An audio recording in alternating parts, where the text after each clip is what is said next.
Hi, my name is EJ Massa. The Legend of Zelda, a series so venerated, people cry tears of joy when a new one is announced. Even at this year's E3, Breath of the Wild won many Game of the Show awards. And boy does it deserve it. I want this inside my body. But there's one entry that doesn't receive universal praise. My boy, this piece is what all true warriors strive for. No, that shit doesn't count. I just wonder what Ganon's up to. Stop it. I won't have that in my house. I'm talking about The Adventure of Link, Zelda II.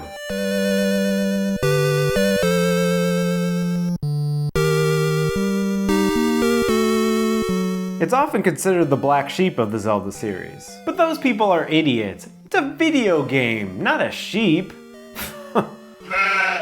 But look, when it came out, I was pretty lukewarm to it too. I played the original Zelda more than any other game at the time. I loved the sense of exploration, the overhead combat, the mystery, and finding gear and dungeons to progress. It was such a new and fun experience. So when I heard there was a sequel, I did what any other kid did at that time. Borrowed it from their rich friend. And let me tell you, it didn't go too good. At first I was like, oh, you can jump like Mario, that's cool. But this doesn't really feel like a Zelda. Okay, this overworld sorta reminds me of Zelda, but what the fuck is attacking me? Damn it! And when I did make my way to the first palace, I died before ever seeing this horsehead man. I died to this guy who looks like Samuel L. Jackson and throws maces. Is that a racist comparison? I'm not saying all monsters look the same. I have a lot of friends who are monsters, and they only kinda look like Samuel L. Jackson. Anyways, point is, I never got past the first dungeon. In fact, I never got past this whole section of the map as a kid. But much like Dark Souls nowadays, you had to get good. And as a kid, I wasn't good, and I didn't want to get. And like everyone else, I let out a sigh of relief when I got A Link to the Past on the SNES. I booted it up and I was like, phew, this is the Zelda I remember. It took what was established in the first game and improved upon it in every way. That seemed like the trend back then. Maybe companies didn't know what to do with sequels. And the concept of video game sequels was relatively new at the time. Would people want more of the same, or did they want a new concept? You had a groundbreaking game, and the sequel tried something a little different. Then the third one would go back to the basics and improve upon it. Groundbreaking game, experiment, back to the basics, and improve. Mega Man kinda nailed it with Mega Man 2, but then they went a little overboard. Of course, the legendary Shigeru Miyamoto directed the first one, but then moved on to other projects, serving as producer of Zelda 2, while newcomer Tadashi Sugiyama took over as director. Even with the new director, Miyamoto intended the new Zelda game to be drastically different. The Zelda series didn't have an identity yet. They were still figuring it out. They didn't even know if Jesus Christ was in the same universe as Link. They didn't know that yet. For this entry, I feel like Nintendo of America were sick of people calling Link Zelda and decided to call this one The Adventure of Link to clear things up. Dragon Quest and other RPGs were wildly popular, so I'm sure there was pressure to incorporate some of those mechanics into the new game. And you can see that influence in things like towns, experience points, and magic. So shit's different, and people don't like when things are different. Because I don't like things that are different. Even young EJ didn't like that things were different. But a few years later, Nintendo re-released a few classic games, including Metroid in this yellow box, and I decided to give the game a second chance. And unlike the original release, which was in a gold cart, this one was in a gray cart. I added this Link to the Past sticker for good measure. With a few more years of gaming under my belt, including a lot of JRPGs, I appreciated this game much, much more. And now I probably play it like once a year. It's become one of my favorites. So what's this game about? Ganon's minions are trying to resurrect Ganon, and they're mad. And they need Link's blood. And there's also another Zelda who's asleep, who confusingly is not this Zelda, but we like her too, so it's cool. Impa gives us some rocks to put into temples, and then we'll get a magical pizza, and Ganon won't have any of it. You following this shit? It's pretty neat that this is the first time we hear of multiple Zeldas, which leads the way to multiple Links, as you see in the later parts of the series. It all started here, the humble beginnings, before the timeline turns into this monstrosity. The game is split into an overhead view where you explore the overworld, and then side-scrolling sections in the towns, caves, and temples of the world. The side-scrolling sections are where you do all the platforming, combat, and NPC interactions. The overworld has a few obstacles that you'll need special items to progress. And you have to deal with random encounters that pop up when you walk for a certain amount of time. The blobs being easier encounters and the dogmen head men looking, they're hard. Some tiles on the map have secrets like heart containers and 1-ups. little versions of yourself. And Link doesn't find it weird at all. He just smiles and holds it up above his head. I would not be making that face if I came across a doll of myself in a spooky swamp. My life would be different from then on. This is the first and only Zelda with any sort of live system, and I think it lends to most of the difficulty of the game. Normally if you die, you start basically from the last screen transition with full health and magic. But if you run out of lives, you get sent back to the starting point of the game, lose all your experience points, but luckily you get to keep the rest of your progress like items and spells. It's a pretty huge setback, especially if you lose your lives right at the end of the fucking dungeon and have to go all the way back. You shut your mouth. This may be the nostalgia talking, but I like having these high stakes in my games. And, you know, with the Bloodborns and Dark Souls of today, I think there's a certain audience that would appreciate it. However, a live system in a Zelda game does feel a little wrong, so I can understand that criticism even though my nostalgia brain really appreciates the difficulty of it. The basic flow of the game is pretty much walk around the map, find a town, talk to the townspeople who give you vague clues about where to go, what to do, and they give you some tasks to complete so you can get a spell from an old man, go to the palace, get an item which helps you progress, and kill the palace boss. You use the item that you found in the palace to progress to the next area, and then you basically repeat some version of that until you get to the final dungeon.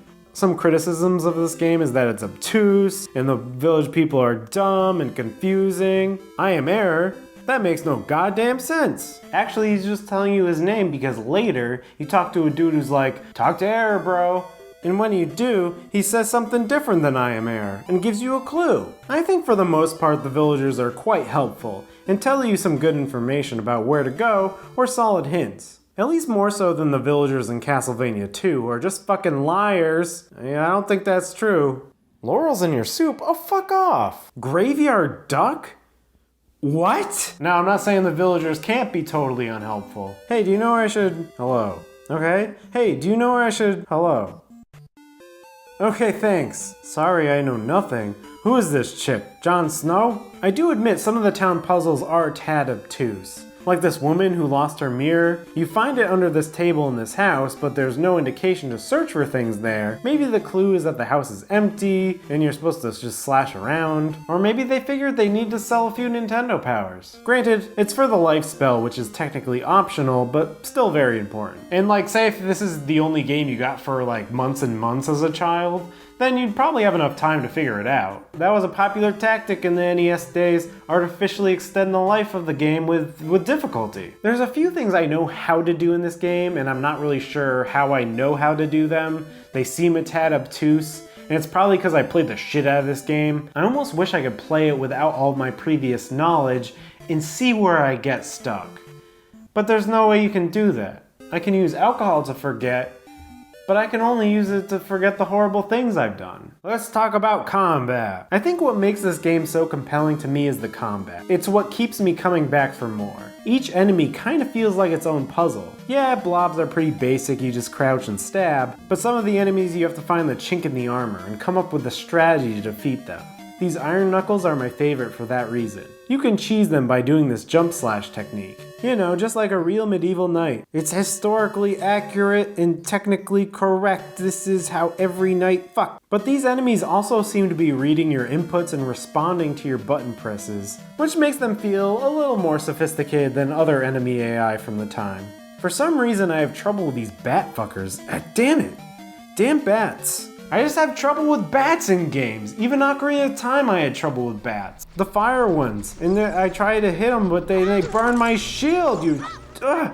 Hey town person, can you help me with bats? Aw shit, she's a bat! And Link controls beautifully in combat. You slash and duck and slash and jump and slash, and it feels fluid and fun. Then of course there's the famous down slash. It's so popular it even made its way into Smash Brothers. These are all tools in the arsenal, and you have to figure out what's best to proceed, and combine that with spells, it gets more interesting. For example, sometimes you can use the jump spell to avoid battles altogether and get the higher ground.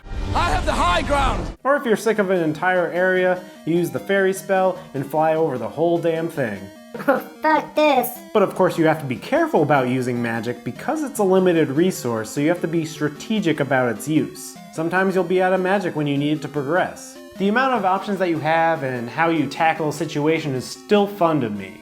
and it was pretty groundbreaking at the time. It's not so much about physical puzzles like pushing blocks. Each palace is its own puzzle because of the strategy of the combat. And the palaces are pretty fun to me too. They're more like mazes or labyrinths, but it's super satisfying to find the correct way to go, find all the keys, get past all the iron knuckles, and get lost because you forgot about this bullshit hidden wall. Anyway, sometimes I get tired of looking for keys, and I cheese the game by turning into a fairy and flying through the key door. It's not a glitch, it's a feature.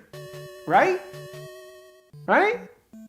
I'm not a cheater. Another fun thing about this game is the addition of a level up system. Unlike the first game where upgrades are physical items like rings and swords, you gain experience points and level up. You can also be strategic about the sequence and skip level ups to say, level up just the sword first and then health and magic later. It just adds another layer of strategy to the experience and I really enjoy it. Of course, just like RPGs, sometimes you gotta grind a little so you don't die. 'Cause you will die. You'll die a lot. Get good, everybody. And I really love the palace theme in this game.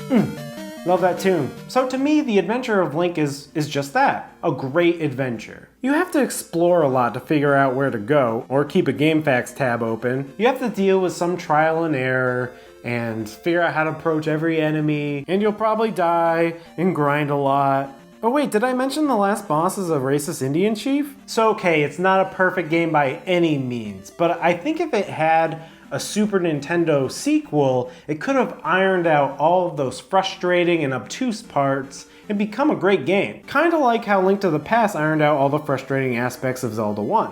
I'm sure there's some indie game out there that basically does that, and I know there is an Adventure Time game for the 3DS that rips off that system, and you can check out that if you want. In my wildest dreams, I'd like Nintendo to go back and do an HD remake of the game, but that probably won't ever happen. But hey, you can see the legacy of Zelda 2 in many future Zelda games. You can see the concept of magic, the presence of towns.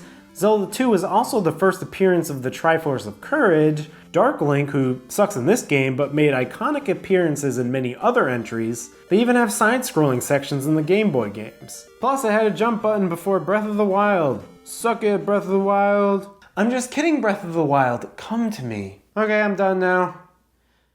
You know, I never know how to end these things. Maybe I should ask the villagers of Zelda 2 for advice. All else fails, use fire. Now there's an idea, and people said the townspeople were useless.